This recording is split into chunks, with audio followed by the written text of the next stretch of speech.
Good morning, YouTube. Old Rusty here again. We're gonna walk back, forth. Yes, yes. So again, here today we are. We're playing around with shroomlights a little more. In my original video, over there, I had a nice setup with 5 separate feed tapes going on. It made 3 stacks for about, I don't know, 144 times 2, so 288 bone meal would give you a little less than 3 stacks of bone meal. I'm sorry, 3 stacks of sweet shroomlights. This is what we're all about here today. I want this orange block. I want a lot of it. How do I get it? Well, we already went over that a little bit. So, as we recall, there is a... Where is it? And let's go over here. There is a certain growth around the center stem where shroomlights are going to grow. That grow immediately out. And originally, I said that I had figured out how to get exactly 3 of them. Which, you know, that wasn't bad.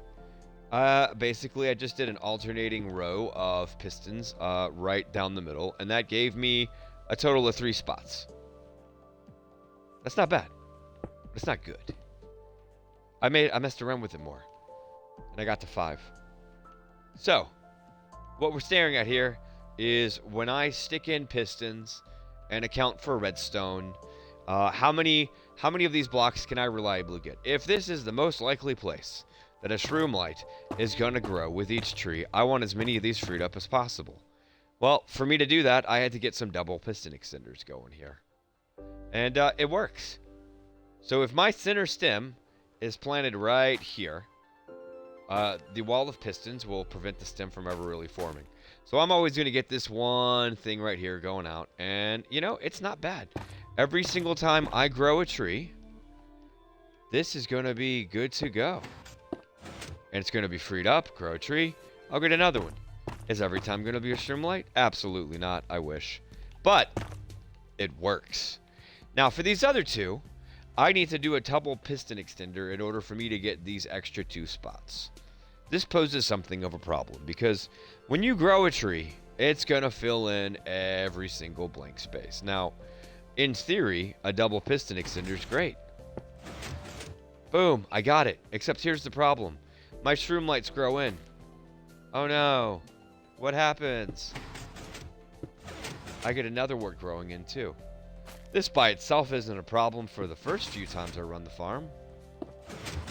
But every time I run it, I have a chance of that nether wart growing in. And this is just going to build up of nether wart until I hit 12. And then my double piston extender is going to break. How do I work around this? Obviously, nether wart will no longer grow if the space is occupied. So it won't overwrite anything. So what do I need to do? I need to fill that space up. Which I have going right here. Now, I grow my tree. The game checks. Oh, I want to put nether wart down. I can't. So it might grow a shroomlight here. If it could, it would grow another wart right here. It might even grow one right here. We don't care about this spot. We only care about this one spot where this piston's taking. Then what happens? I fire it off. It retracts. And then I fire that. I want to plant another tree, but before I can do that, I have to extend the piston again. So every single cycle, I want to grow my tree, fill spaces in, hopefully with shroomlights, retract my piston, fire my double piston, let it retract, and then grow this out again. And I want to do this on both sides. You would think that this would be difficult. Turns out, not as much as you'd think. And I've done it. So here is the version 2 of the farm. Oh, yep, this is it. I have cleared out a lot of shrooms nether wart here just to show. So what we have going here is, in fact, this entire layout. I'm utilizing 2 sticky pistons with redstone attached. When I activate this farm and send that initial pulse, it's going to extend this one sticky piston. That is going to retract this wall of pistons, while at the same time, fire off the other one. So what ends up happening is these pistons will retract in, these will fire off, then they'll retract, at which point the wall of pistons will extend again in preparation for my next one. The downside of all this is timing has to be a little precise. And by precise, I mean I can't have a quick red pulse signal.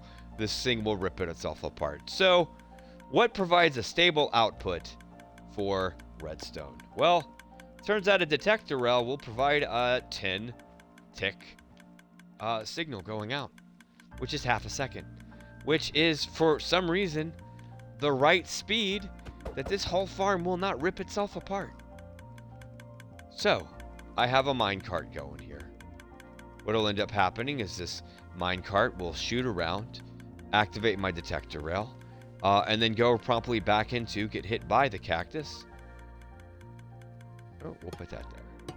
Get hit by the cactus, and then return to item form to be sent again. And the best part is because I'm sending one tick here. Let's get rid of this. It can't fire twice. So again, the timing on this farm has to be very precise. If you start firing this off multiple times in a short span, everything's going to get messed up. Pistons are going to get spread all over the place. Your observers here are going to get out of whack. But you do all this. So the flow is right down here. I have my dispenser running. As soon as a block grows in, it's going to get picked up by that comparator and pass the redstone signal. That redstone signal is going to activate my dispenser one time. That dispenser is going to run over this detector rail and then get sent out. I have a series of... Oh, don't want to do that. I have a series of repeaters here. Now, as long as that redstone signal is activated, that piston will remain extended. I will not be able to plant down another crimson fungus until that piston resets. Well, when that piston resets there to push out my one stem block, the whole rest of the system's already reset too. So it goes and it'll ride up a glass elevator up here to the middle and fire off my ones going this way. At the same time, it's going to loop around and activate this series of pistons with redstone. It will shut off my wall of my extended piston wall, fire off my double piston extender, and then once it turns off, all this is going to reset, and then this is going to extend again. And to show you it in action, and then I'll show you the final product. All you do here is hold it down. It takes about 2 seconds. You know what I forgot? Here's the good thing. This farm will run until it is full, and nothing will break. But once it breaks, you got to clear out the logs. My bad. So, here we go. I'm going to break that and grow the tree.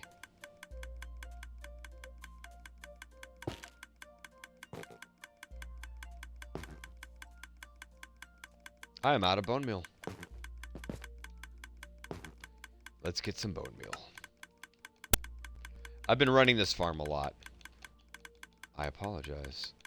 Ah, yes. If only I had...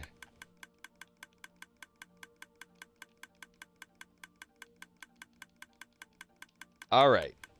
So, plant the tree. It grows. Sends out a pulse one time. Activates everything.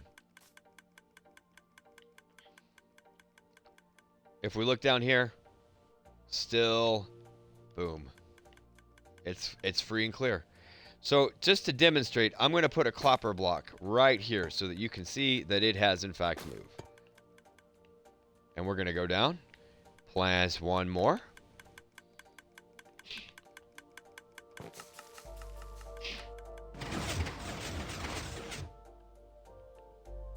Well, it would have to actually move, wouldn't it? Ah. Now you notice here, the netherwort can grow. Of course it can. But it's not growing on the one thing. Now, the trick is what you definitely want to happen here is at no point do you want netherwort growing where that extended wall of pistons is, because that will mess up your entire double piston layout. Grow one more time. Everything fires. It shifts. And if you look now, it moved by one spot. Some of them moved by two. There's a shroomlight. So every single time these spaces, not all these blocks are going to fill in. You're not going to get wart every time. You're not going to get shroomlights every time. But this is the most likely place you are going to get shroomlights. So compared to the other farm, 60% increase in rates. I run this thing for 144 times, and it will give me over 3 stacks of nether wart. Whereas the other time, I had to run almost twice that much. Is it perfect? Absolutely not. Netherwort, I'm sorry, not Netherwort. Shroomlights are absolutely terrible to farm, because even when I have like the maximum space going here, this is what I'm getting here. I'm still getting the occasional stem. I'm still getting mostly Netherwort, and then I'm getting the occasional Shroomlight in all of this. And on top of this, for you to insta-mine this stuff without a beacon, you need to have at least a diamond hoe with efficiency 5. I would say in Breaking 3 too. I never thought that I would recommend a netherite hoe before, besides just some kind of flex. But if you're going to sit here and build a shroomlight farm, because you want a lot of shroomlights, get a diamond or netherite hoe with efficiency 5 and Unbreaking 3. You're going to need it to insta-mine, or you could use a beacon. The beacon's good if you want to instantly mine that stems, but that's not really the point of this farm. We're after shroomlights. So there you go. I'm going to have a world download included on Discord if you want to hit me up and get one. There is a tutorial coming out in a few weeks. There you go. Shroomlight Farm, version 2. More spawning spots. I can't figure out how to get past 5. Old Rusty out.